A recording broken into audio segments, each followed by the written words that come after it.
Hello everybody, I'm M4Vincent and we're here with another Minecraft video. As you might know, it's not uncommon for Anarchy server admins to put up temporary maps while they work to resolve server and main map issues or to update versions, and that's what we're talking about today. Before we go on, I have to say you guys are pretty amazing. 1 out of 2 people watching this are subscribed to my channel, which is better than a lot of YouTubers out there. If you feel like increasing this number even more, just go press the big red button, let YouTube know you enjoy the content, it only takes a second and will make me smile. Now on with the video. Around June 27th, a temporary map went live on Constantium. The main map had started suffering from random chunks getting reset, and according to Phantom Captain this was due to corruption in the session log files. This map was up for just over 2 weeks while Phantom fixed the issue, and the main map returned on July 13th. So what do people do when their regular Anarchy gameplay gets interrupted? Well, probably to no one's great surprise, me and a couple friends just built a base. I logged into the temp map 2 or 3 days after it went live. I don't remember exactly which day it was. There was someone naked punching people at spawn for no reason, which is pretty standard. I sprint jumped into a river and he decided not to give chase. Having successfully evaded the Anarchy streaker, I found a couple sheep and dug a hole at around 100x minus 250z to get some iron. While I was mining, 2 people came by. I regret that I didn't take down their in-game names. One was fully naked and the other had a wooden sword. At this point I had already managed to get iron armor and an axe.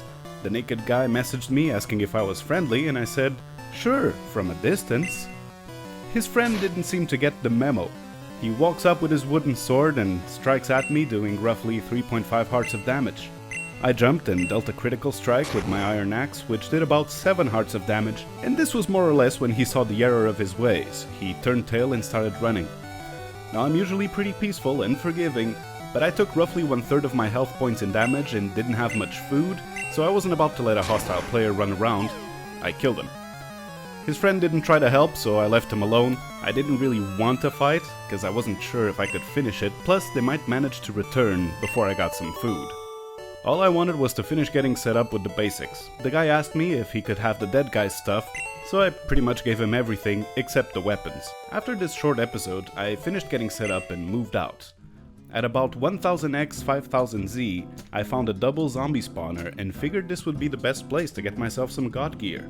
At this point in time, I was getting to know Kiwi Slider, and I figured that a temp map base would be a decent initial test of character. After all, you don't really stand to lose much when you have next to nothing. Kiwi decided to go explore the end and grab some shulkers and elytra. I asked him if he could grab some blaze rods along the way. Because I had spawned next to the end portal on my first login, I gave him exact coordinates to help him out. I then gave out the coordinates to the double zombie spawner to both Kiwi Slider and Varga Girl, since we had planned on basing together beforehand. Flying Broccoli would join the base soon after. I set up the spawners with a kill room and a fishing spot to AFK in, and Varga made the enchantment area. Some players on the server decided to start duping items almost immediately. When I successfully fished up an Unbreaking 3 and a Mending enchantment, I was able to trade it with Master Fuega for some duped gapples, elytra, and assorted odds and ends. With the bare necessities completed in this trade, our group was effectively set up and construction of the base proper began. With all the materials I had from building underground, I decided to start making a tower. The grounds included a fountain and lake, a statue I designed and named the Peacegiver, and a mini nether biome for my nether wart. Kiwi Slider decided to build a barbecue, and I found that the idea of building places of business was a very good one. So I built a central square for our bustling base, and a competing bar and grill, a clothes shop, and a smeltery. Kiwi Slider didn't take kindly to my advertising practices, such as publicizing that Kiwi brand uses child labor, endorses fracking, and sells shoddy cheap goods made in China. Because he fought back against my totally legit business practices, I decided to sue him. So I delivered a formal subpoena, built a courthouse, and declared myself judge. Varga was just as busy, building a home for herself, one to store her villagers who allowed us to amass all our collective wealth, a storage space, farming facilities, a party area with a DJ booth, and her own competing eatery to add to the booming restoration economy. Kiwi also added yet another place of business at the main square, a nice spa for us to relax in. Towards the end of the base's existence, I spent my time mostly doing decoration. I finished my tower's higher grounds and decorated the inside. I made a redstone activated treasure room for my bling, which I was pretty proud of, and I added a town park towards the end so we could have some natural beauty. Flying Broccoli unfortunately didn't have a lot of time to build since he was busy with other projects, but I did like the concept of his mountain home. We named the base Serendipity as a reference to how a temporary map was put up at just the right moment to allow us to create new connections within the player base. On the last day I made a beacon looking out towards the sea in commemoration of that same concept. And now that you know nearly everything, I can show you the base in a different light. I've been working towards improving what I show you guys on my channel, and hopefully this should be a nice preamble of things to come. Enjoy!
Alright guys, with that I think it's time to end the video.